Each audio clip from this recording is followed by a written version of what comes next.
Hey, Rick, how are you? Good, Erica. It's very nice to be with you, Well, actually.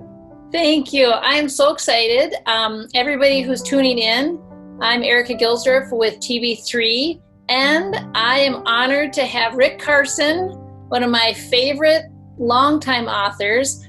He wrote the book Taming Your Gremlin and has a new book out called Masterclass of Oh, Gremlin Taming. master class. Yeah, you got it. A Yeah, master class. Yeah, Yes. masterclass in Gremlin training. And Taming. well, yeah. First of all, before we go into your book and how much I absolutely love it, and thank you for being on. Viewers are going to love this because, like I said, it's still a book I keep next to my bedside because I just love it. Tell me a little bit about yourself, Rick. Well, as you and I were talking earlier, I just had my 76th birthday. And so that's something about me. I have been this is my almost 48th year in practice as a coach, family therapist, counselor, all that stuff, consultant to businesses and industry and nonprofits. And that's my interest. And what gremlin taming is all about, as you can imagine, is quieting the monster of the mind so that one can feel at peace on the inside, damn near all the time, even under excruciatingly difficult circumstances. So that's probably why, it was first published in '84 and has just been consistently and selling since then through HarperCollins. And I think it's because people really want peace, especially in a time like this. And the great news is it's available. It's available inside all of us. And it's the one experience that doesn't have to be created. It's not dependent on anything. It's already there. So what gremlin taming is about is beginning to get a sliver of light between that experience and all of the stuff that distracts us from that experience. It doesn't mean you eliminate that stuff, but you just have some light between that, which is the essence of who you really are, and everything else that goes on. And it's beautiful. It's nice. So it may not be, it's interesting, Erica, because it's never been a blockbuster. But it has sold hundreds of thousands of copies in 10 languages, 12 languages now. Because people who are interested, really who want to go for the good stuff, go for it. God knows I hate to brag. But, when you consider I started with a yellow pad and a pencil, I'm proud of it. Well, and you should be. I think what I love most about, I guess we should give audiences a view. Taming Your Gremlin, you're one of four, you've written four HarperCollins books. This is one of them. Taming Your Gremlin is 4 decades of being published, right? It's in 12 languages. And now you have Masterclass in Gremlin Taming. It's hard for everybody. Don't sweat it. I think what I love about it is that when I was first getting into realizing, like, wow, I have a lot of noise in my head, a lot of noise. Yeah. And how do I even get out from underneath this? Your book is extremely to the point, but in a very creative, fun approach. Like the art is amazing. Who is your author? Yeah. Who is your artist, for example? Who does your illustrations? He's amazing. He is amazing. He's officially retired, but he also illustrated a masterclass, the sequel to Taming Your Gremlin. His name is Noble Rogers, and he lives in Baird, Texas. It's interesting because when I interviewed artists for Taming Your Gremlin I actually wrote it in '83. I didn't want the gremlin to be cute, but I didn't want it to be so repugnant that nobody would pick up the book. But Noble really got it. He really understood what was going on. And it really embraced the book and just did a beautiful, beautiful job. Do you have a copy that you could just show the camera just so we can kind of see the artwork? Just happen to have one right here. I know you were worried about looking too salesy, but it is good. I mean, that's just, that's the cover. That's the cover. Can you see it? Am I doing a good job of holding it up? You're doing a great job, yep. And I love that. A surprisingly simple method for getting out of your own way. That's beautiful. Originally, the very first edition was called this was a good title, A Surprisingly Simple Method. No, it was called Taming Your Gremlin, A Guide to Enjoying Yourself. But when they asked me, it's so great, and about 20 years later, they asked me to do this revised edition.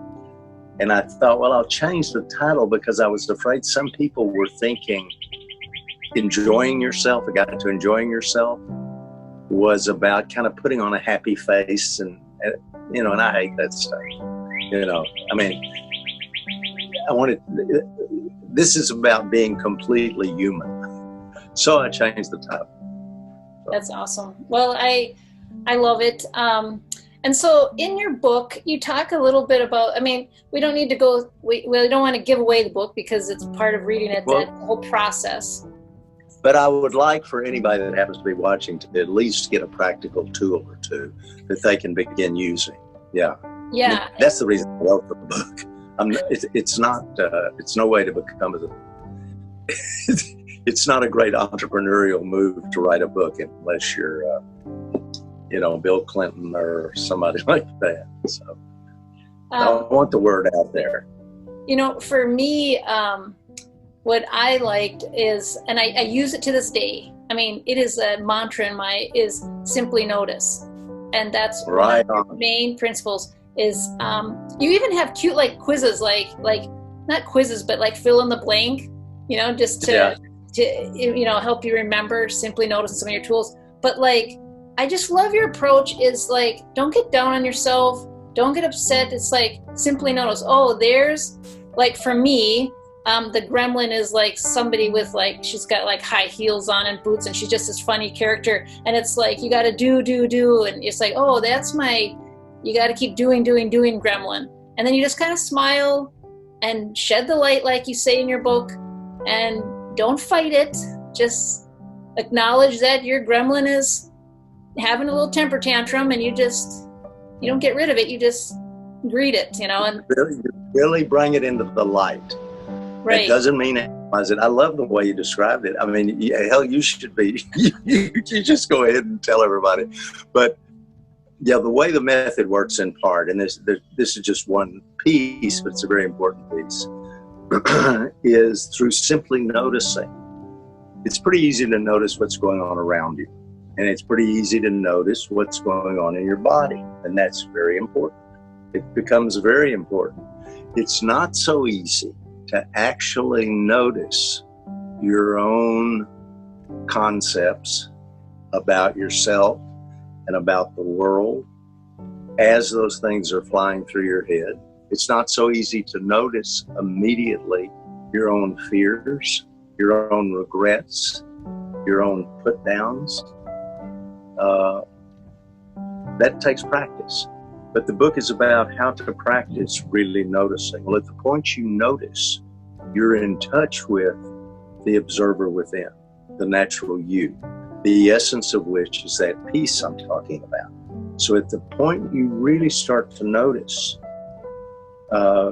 before long, you can begin to direct your awareness to that other part of you inside, the real you, which feels just fine. It doesn't need positive affirmation, positive self-talk. It's already fine. It's a physical experience, but it takes practice to tap into it. It's not something you try to do. It doesn't require one bit of analysis where your fears and put downs came from. It has, you said it beautifully, Erica, it just has to do with learning how to notice. It's interesting because, now that the whole Buddhist movement has come to the West, there's a big term that people use called mindfulness. Well, when I wrote Taming Your Gremlin, the Buddhism was not popular in the West. And while a lot of people see Gremlin as a Buddhist book, and it is in many ways, I had to come up with a term that described what I was experiencing, what I was using. And to me, simply noticing said that. So that's what I used. So well, there's more to it. No, it's good. I mean, that's why I think I love it so much. It's so simple, meaning just to simply notice is easy to remember. So you said you wanted, one of the things like, you have videos that are, on your Taming Your Gremlin website, and you have one of the videos I actually just watched yesterday because I love watching them because they're great. Is make peace a priority. Do you want to talk a little bit about your philosophy with that? You've got you're right on it. These are good. Yeah, it's interesting. I'll tell you something that happened just very recently. There's a fella who, he's a lawyer, he's a yoga teacher, he's he teaches things in India. He's just a great guy, and he's been in lots and lots of seminars I've done, and lots of other things. But he was in a class I was doing recently, and he said he was feeling so wonderful. And I was saying, well, what's happening that's so great with you? And he said, I finally realized that when you say feeling good and at peace, make that your number one priority. He said, it finally hit me. You really mean it. So that little thing, to remember that really all you want in this life is to feel simple peace and contentment, and to have that be a priority. Instead of thinking the priority is getting that next degree, getting that cabin in the woods, getting that hoity-toity mansion on a tree-lined street. Here's a big one, getting that just right relationship. Yeah, that'll do it. It's not in that stuff. It's in you. Okay? So what the Gremlin Taming is about is how to tap into that. It's actually not even about the gremlin, Erica. In the same way that if there's a rock and you were going to get a beautiful sculpture out of it, the stone that ends up on the floor, that's your gremlin. The thing that's left is what you're after, that experience on the inside. So, yeah, so that's how the method works. It takes, you said it earlier, it is not, I don't want to imply it's easy. It is, you're right on, simple, simple, simple. That was my goal, but it is not easy. It takes a lot of practice. Well, and give us an example, like in your video, like the simple things of the practice, like getting caught in traffic, like the choice you can practice lots of different ways to improve your gremlin training strategies, Exactly. There's an example, it might be on one of the videos. It's in one of the books of me driving down the highway. And it's true. I was driving from here to Austin to work with a group of therapists who I really like. Minding my own business, taking back roads, beautiful day. I'd gotten up in the morning, meditating. I didn't even know anybody else was on the road with me. All of a sudden, I get this blaring horn from behind me. So my neck muscles get tight, my knuckles get white on the steering wheel, and that's a natural fight or flight reaction. I don't fault myself for that at all. But then I turn and look to my left, and this guy goes speeding by me in one of these little bitty trucks with big wheels, and he just goes by me. He looks at me, he's laughing. I didn't love him, Erica, at all.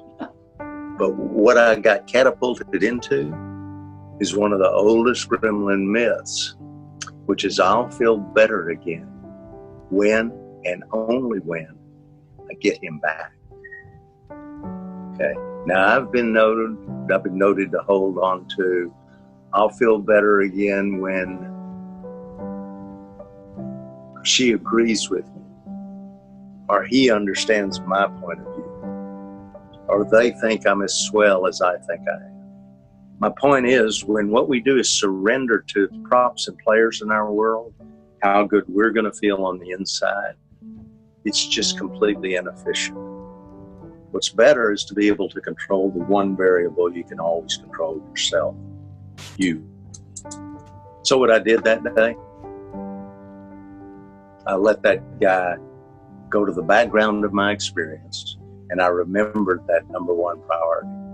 My number one priority was to feel at peace on the inside. Okay.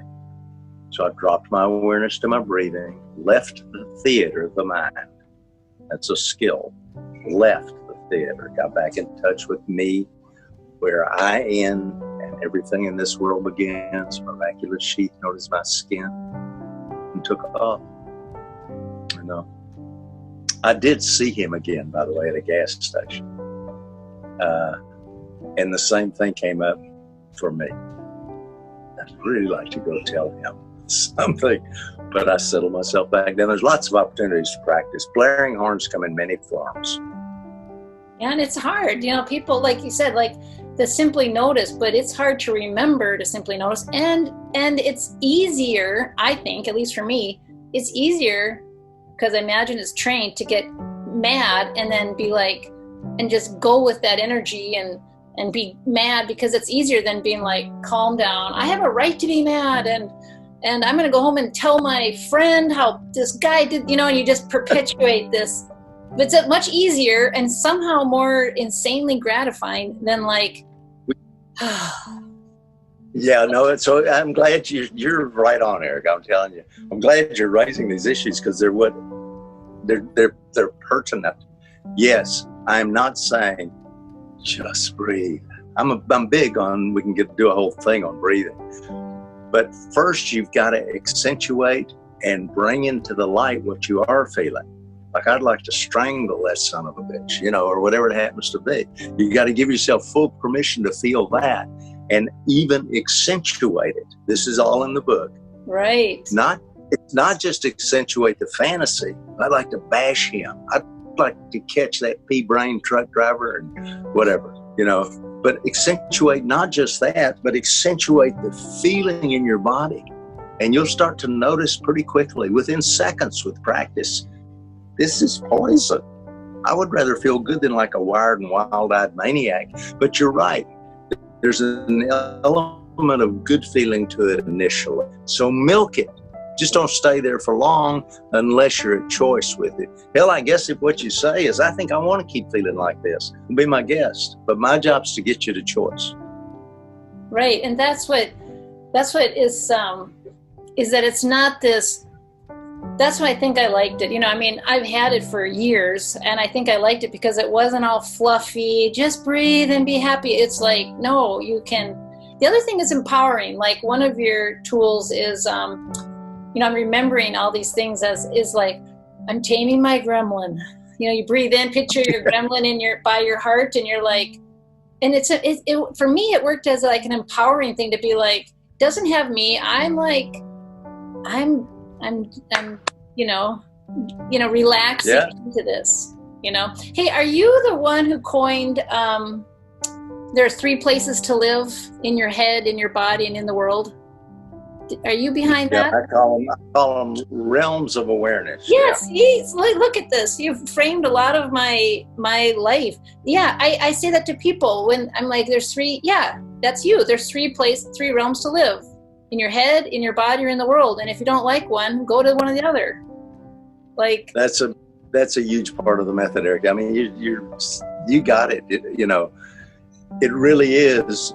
Take your awareness. It's like a spotlight. So moment to moment, breath to breath, the idea is to choose where you're going to place it. You're always placing it in one of those 3 zones. Now, it's not that one is better than the other, but as long as the foreground of my experience is my body, the focal point of that is my breathing, or what's going on in my immediate surroundings, I'm grounded in the present moment. So that's my home. But there's another zone, the world of mind. There's nothing wrong with the world of mind. There's analytical thought, there's creative thought, nice memories, nice fantasies, but there's some bad neighborhoods. So you want to enter that realm by choice. And if you don't enter it by choice, that's fine. But when you notice you're there, decide whether to stay there or go to your immediate surroundings or what's going on inside.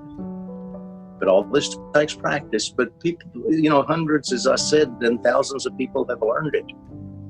There are people working the program under circumstances you and I don't want to experience, and doing beautifully with it. I'm impressed, very impressed. So, I mean, given the COVID-19, that's just, for some people, almost a minor example of what they've worked through. But it's like, I think it's a very big deal. And for people to get caught up in the world of mind and bump into their gremlin up there, you think of the time that can be wasted just grappling with that gremlin. So I read Taming Your Gremlin, and I'm going to have to look into now Master of Gremlin Taming. So can you tell me a little bit about what that book's about? I'll show you the cover of that one because the illustration on there is really cool. Okay. Nice. Okay. Wow. It's done by the same guy, Noble Rogers. It has, for example, more specific examples from my own life, but also from clients that I've worked with. And it's really good for coaches and therapists. It's not designed just for them, but I get a lot of feedback from them because it tells them basically how to use this with not just their clients, but tells people you get an idea how to use this with your kids or your family members, to kind of spread the word. It's just, I think it's more specific in a way. I mean, I would read Taming Your Gremlin first, but it's not essential because there's an interview in a master class that sums up a lot of Taming Your Gremlin and directs you to certain pages in Taming Your Gremlin. So anyway, this has been a pleasure, Erica. Well, I thank you. And one thing I want to leave audiences with before is the power of sharing your work and what you do. Now in the days of social media, everybody's like, oh, I got 10,000 views, I got 1 million views, I got this. But the power of impacting one life is valuable. And your book hit me when I was going through a lot of anxiety and was like, what is happening with my head? And I mean, I've read it. It's not something you have to read front to cover. I pick it up and read another page, and then I go back, and it's just become a book that I keep next to my bed because it's a source of really like even how many years ago did I read it? And I still simply notice spotlight in your backyard, all your little different tools.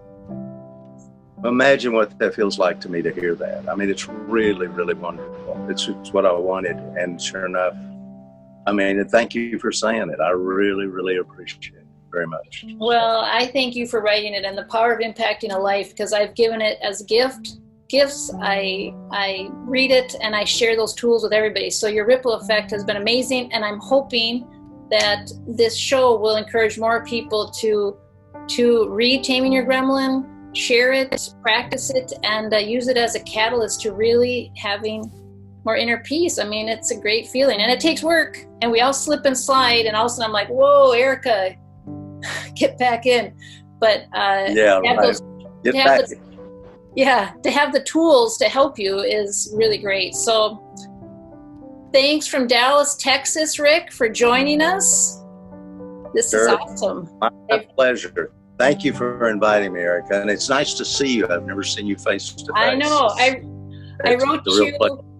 wrote you, I think 3 years ago when I was really feeling good. And I'm like, where did this start? I'm like, hey, it started with Rick Carson from Taming Your Gremlin. And remember, I looked you up and I wrote you a thank you note. And then now here we are 3 years later doing an interview, and I thank you for that. Yeah.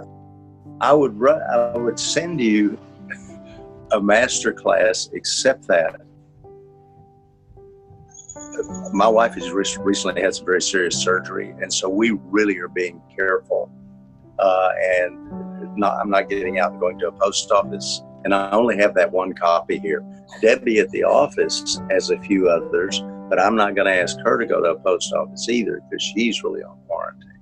So, I mean, so I'm sorry, I'd love for you to have it. So no, I'll you can buy. Happy.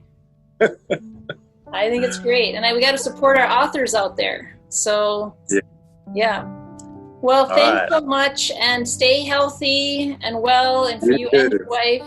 And thanks so much for joining us on this interview. I really appreciate it, Rick, and thanks for your amazing work that's impacted tons of lives. Thank you very much. Thank you. Goodbye. Have a good day. Thank you. You too. Bye-bye.